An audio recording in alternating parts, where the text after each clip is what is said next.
jaz sem Karmen Kovač iz Ministrstva za gospodarski razvoj in tehnologijo. Danes smo pripravili za slovenske gospodarske subjekte seminar o mednarodni trgovini, ki je pod nadzorom. V to mednarodno trgovino so vključeni številni resorji. Najbolj pomembno je Ministrstvo za gospodarski razvoj in tehnologijo, ki pokriva nadzor blaga z dvojno rabo. Blago z dvojno rabo oziroma ta termin je med našimi gospodarskimi subjekti zelo malo poznan.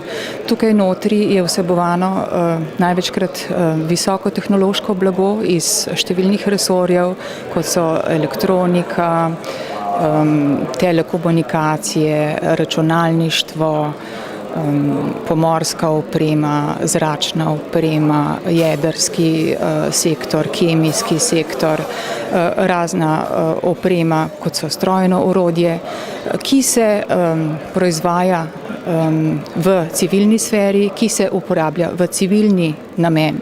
Vendar je pa to oprema in to blago lahko v bistvu uporabljena tudi v vojaški namen zaradi svojih karakteristik. Čeprav ta oprema morda nikoli ne bo uporabljena v vojaške namene, se zaradi karakteristik uvršča na določene sezname in zaradi teh uvrščanj podjetja morajo predhodno pri izvozu pridobiti dovoljenja pri pristojnih organih.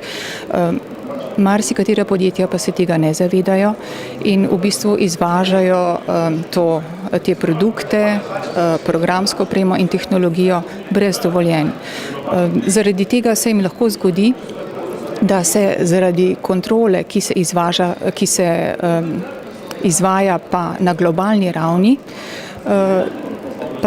da njihovi produkti zaidejo v napačne roke, da so napačno uporabljeni ali zlorabljeni, in ko se to ugotovi strani drugih partnerjev, se lahko zgodi, da ta naša podjetja imajo onemogočeno nadaljnjo mednarodno trgovino.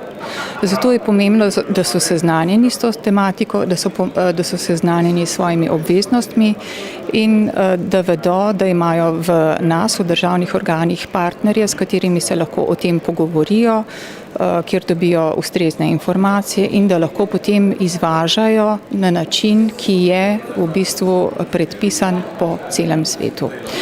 Na tem seminarju bomo tokrat prvič pokazali vso mednarodno trgovino pod nadzorom, zato smo povabili tudi Ministrstvo za obrambo, ki bo predstavilo trgovino vojaškega orožja in opreme, Ministrstvo za notranje zadeve, ki bo predstavilo mednarodno trgovino z civilnim orožjem in eksplozivi in pirotehničnim materialom.